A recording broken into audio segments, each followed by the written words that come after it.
다음으로 우리 송영금 여사님 질문 좀 드리겠습니다. 최근 코로나19 사태로 사회복지 시설들이 문을 닫으면서 가장 힘든 분들이 장애인과 그 가족들이라고 생각됩니다.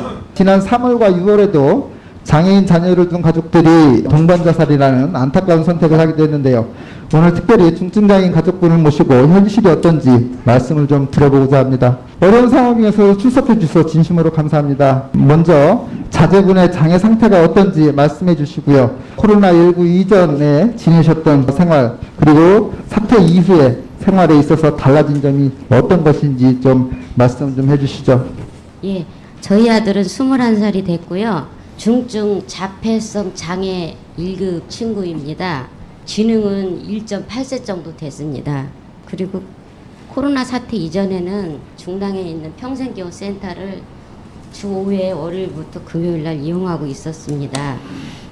이제 코로나 사태가 터지니까 긴급 돌봄 시스템으로 변했고, 다른 시나 구에서 운영하는 그 센터는 휴관에 들어가서 아이가 남은 시간은 온전히 집에서 있는 상황이 되었습니다.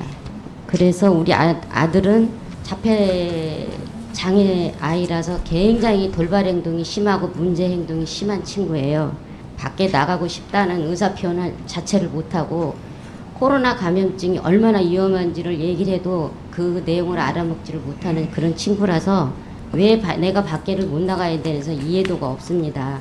그래서 밖에 나가고 싶다는 느낌이 있을 때는 말로 전하지 못하니까 벽에 머리 박고 손 다 뜯어가지고 피를 흘리고 소리 지르고 간질, 장애인처럼 그런 시간대처럼 온갖 화를 다 온몸으로 표현을 해야 일정한 시간이 돼야 멈추는 그런 친구예요. 그래서 기존 센터나 휴관시설에 들어간 시설을 이용하지 못해서 지금 가정에서는 굉장히 어려움을 겪고 있습니다.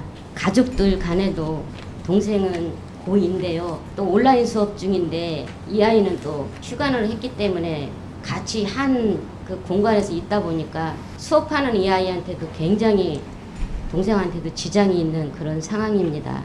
지켜보는 부모 마음은 너무 안타깝고 힘이 드는 그런 현실에 있습니다. 바라기는 휴관했던 센터나 구에서 시에서 하는 그 센터를 좀 탄력적으로 온전히 다 휴관을 하지 마시고 명수 제한을 두시고 탄력적으로 운영을 해주셨으면 하는 바람이 있고요.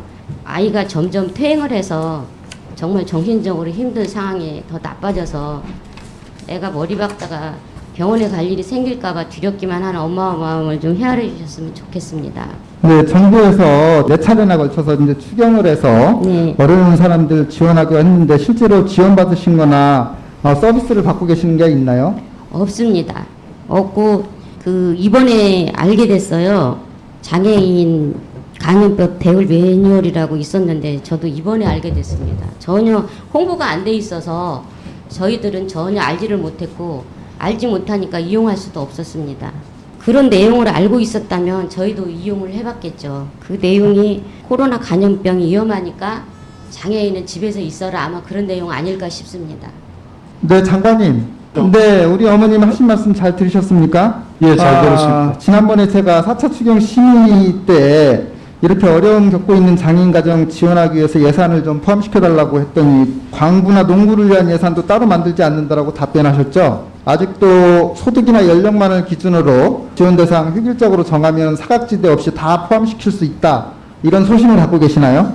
지금 송영금 참고인께서 말씀하신 발달장애인들에 대해서 평상시에 다니던 복지관이나 이용시설들이 휴관을 일률적한 것은 부적절하다는 것에 대해서는 공감을 합니다. 좀 더 방역 상황에 따라서 탄력적으로 운영을 하거나 조금 더 신축적으로 운영을 해서 가능한 많은 장애인들이 복지관을 적절히 이용을 하면서 또 그 돌보는 가족들도 부담을 덜어줄 수 있도록 운영하는 게 꼭 필요하다고 저희도 공감을 합니다. 저희도 그 방법을 강구하도록 하겠습니다. 네, 어머니 오늘 전해 주셔서 너무 감사합니다. 마지막으로 한 말씀만 더 드려도 될까요? 네, 죄송합니다. 잠깐만, 정말 절실한 문제이기 때문에 제가 한 말씀만 드리고 가겠습니다. 저희 아이가 21살 돼서 이제 성인장애인이 됐습니다. 평생교육센터라는 이제 그 시설에서 지금 이용 중인데요. 그 시설이 평생교육센터라고 알고 있었는데 5년밖에 이용할 수 없는 시설입니다. 그래서 우리 아이가 5년 후에는 갈 곳이 또 없어지게 되는 현실에 있습니다. 워낙인데 평생 살아야 되는 이 발달 장애인들 입장에서 생각을 해주셔서 평생 이용할 수 있는 센터나 시설들을 좀 많이 늘려주셨으면 감사하겠습니다. 꼭 부탁드리겠습니다.